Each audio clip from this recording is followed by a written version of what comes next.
Hello बच्चों, कैसे हैं आप। अब तक हमने कूलॉम्स के लॉ को पढ़ा, उसकी वेक्टर फॉर्म को देखा। अब इस लेक्चर में आज हम बात करेंगे electric force between multiple charges. मतलब एक से ज्यादा आवेश कहीं रखे हुए हैं तो उनके बीच इलेक्ट्रिक फोर्स कैसे निकाला जाएगा, है ना। एक से अधिक आवेशों के निकाय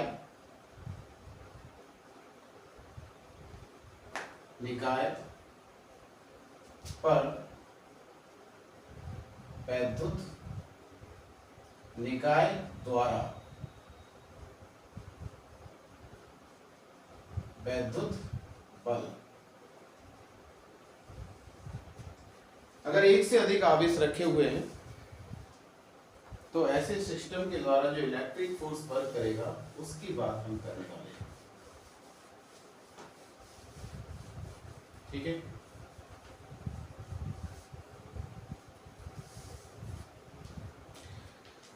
हमने मान लिया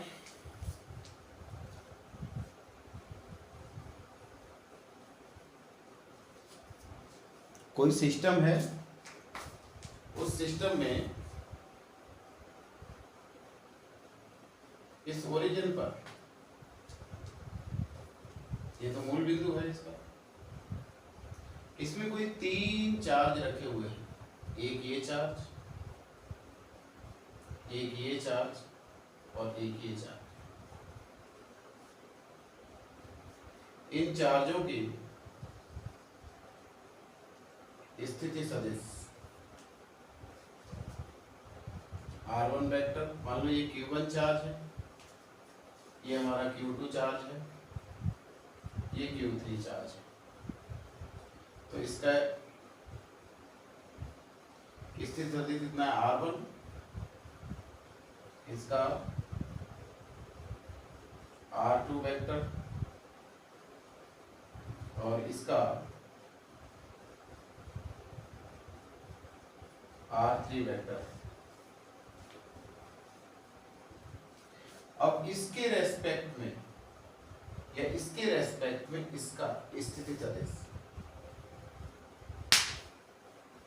क्योंकि ये सभी एक दूसरे पर क्या लगाएंगे, बल। तो देखो इसके, इनको दोनों को मिलाने वाली ये लाइन होगी, इन दोनों को मिलाने वाली ये लाइन होगी। ठीक है, अब इसके रेस्पेक्ट में इसका स्थिति सदिश ये होगा R12 वेक्टर, और इस पर जो फोर्स होगा उसकी डायरेक्शन इधर, किसके द्वारा, Q2 के द्वारा। ये फोर्स हो जाएगा F12 वेक्टर। ऐसे ही ये लाइन इन दोनों को मिलाएगी, इसके रेस्पेक्ट में इसका स्थिति सदिश कितना हो जाएगा, ये मैंने ले लिया R13 वेक्टर, R13 वेक्टर। और इस पर जो फोर्स मिलने वाला है उसकी फोर्स की जो डायरेक्शन है, देखो Q1 को इधर लिख दो, है ना। तो इस पे जो फोर्स मिलने वाला है वो फोर्स इस डायरेक्शन में होगा, और ये फोर्स कितना होगा, इसी डायरेक्शन में होगा। मान लो ये फोर्स कितना होता है F13 वेक्टर। ठीक है, अब हमने एक से ज्यादा, पहले तो दो आवेश थे, अब हमारे पास इसमें एक बॉडी हमने ली, एक सिस्टम हमने लिया, उसमें तीन आवेश रखे हुए हैं, एक, दो और ये तीन।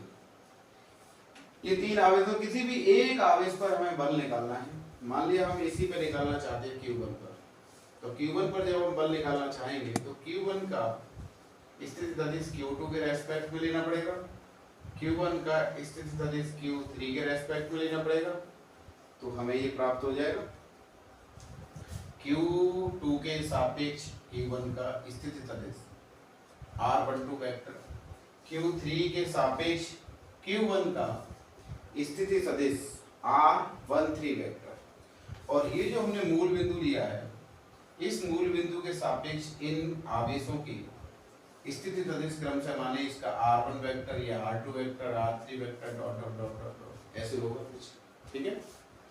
अच्छा, अब हम बात करें यहाँ इस पर मिलने वाला टोटल फोर्स कितना होगा, तो हम बात करें आगे, है ना।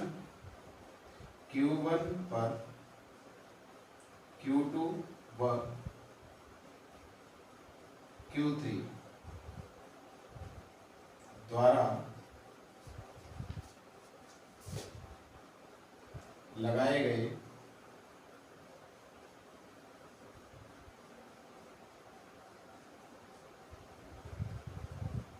बल F12 वेक्टर व F13 वेक्टर है तथा Q2 व Q3 के सापेक्ष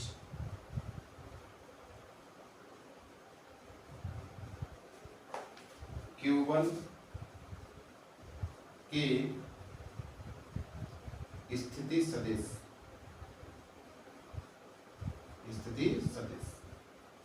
कितने कितने हैं, R12 वेक्टर व R13 वेक्टर। अतः Q1 पर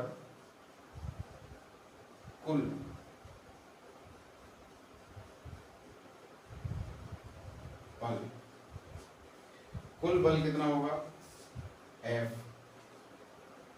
वेक्टर इज इक्वल टू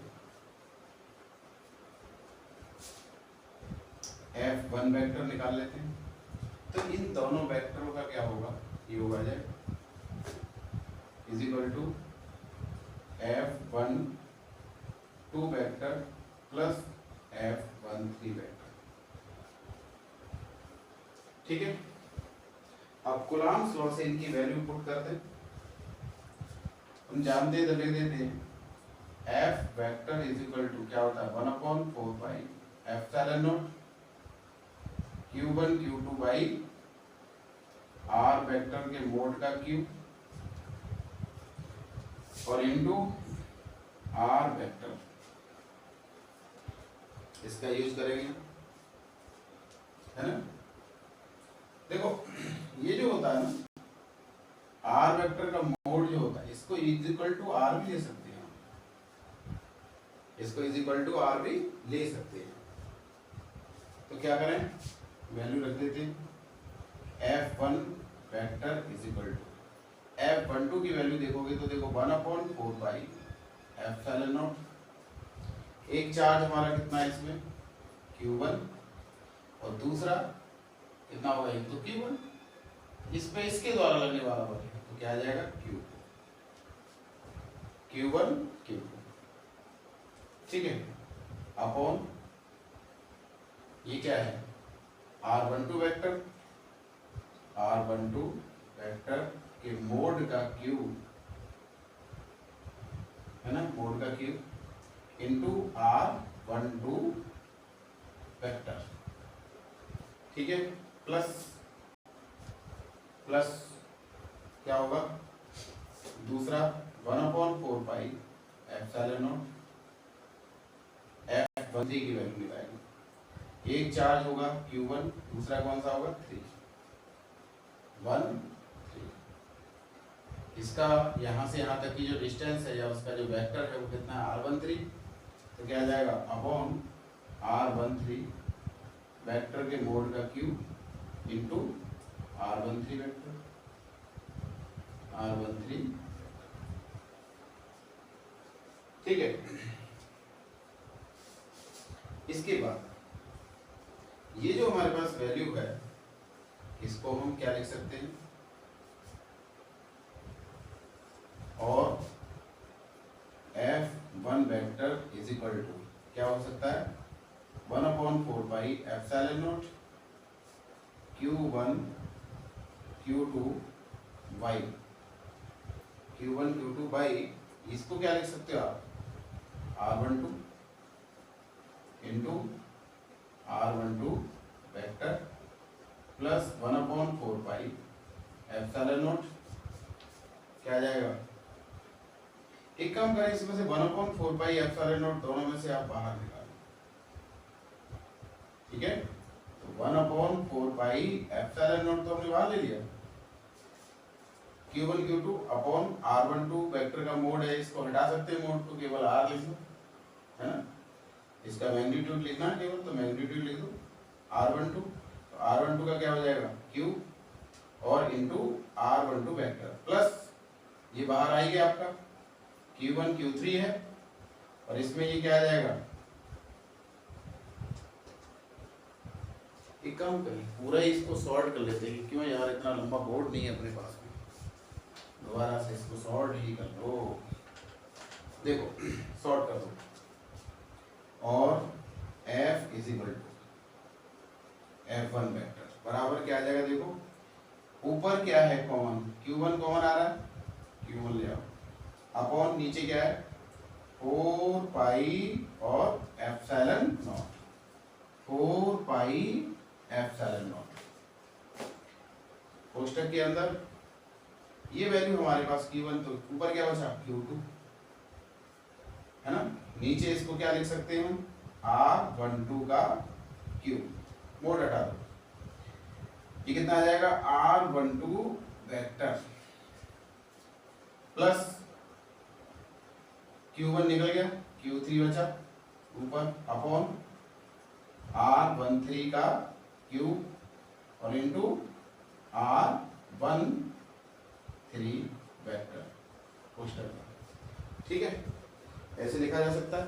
तो ये तो केवल दो चार्ज थे Q2 और Q3 जो इस पे फोर्स अप्लाई कर रहे हैं, यहाँ आगे इसका समेशन करते हैं तो क्या आ जाएगा, F1 vector is equal to, देखो Q1 upon 4 pi epsilon not, इसको समेशन करके लिख सकते हैं, समेशन सिग्मा,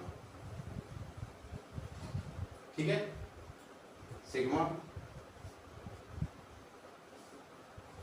इसमें क्या करें हम, इसमें हम करें एक काम, I इज इक्वल टू 1, है ना, and J is equal to 2 से कहां तक, 2 से कहां तक आ जाएगा, 3 तक, तो बन जाएगा, ये हमें मिल जाएगा कितना, Q J Y R I J Q into R I J vector, देख लो यही बन जाएगा ना इसका,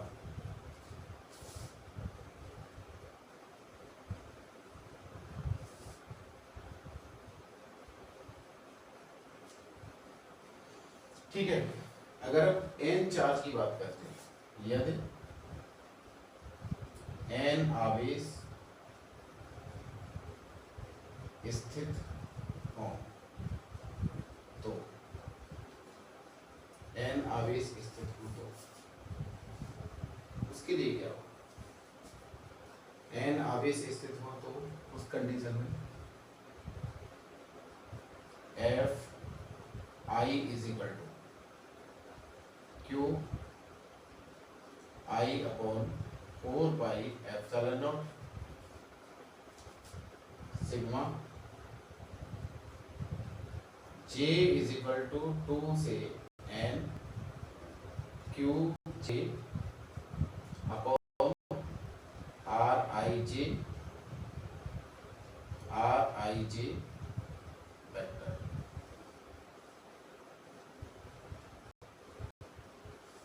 ठीक है, अगर कोई सा भी हो सकता है, पहला 1 2 3 4 कोई भी हम ले लें। अगर ये कंडीशन है तो हमारे पास ये फोर्स आ जाएगा।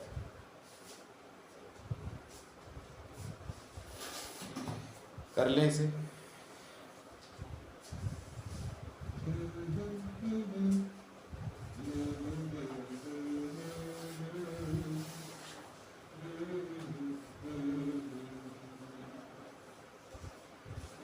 ओके, फिर मिलते हैं कल किसी टॉपिक के साथ।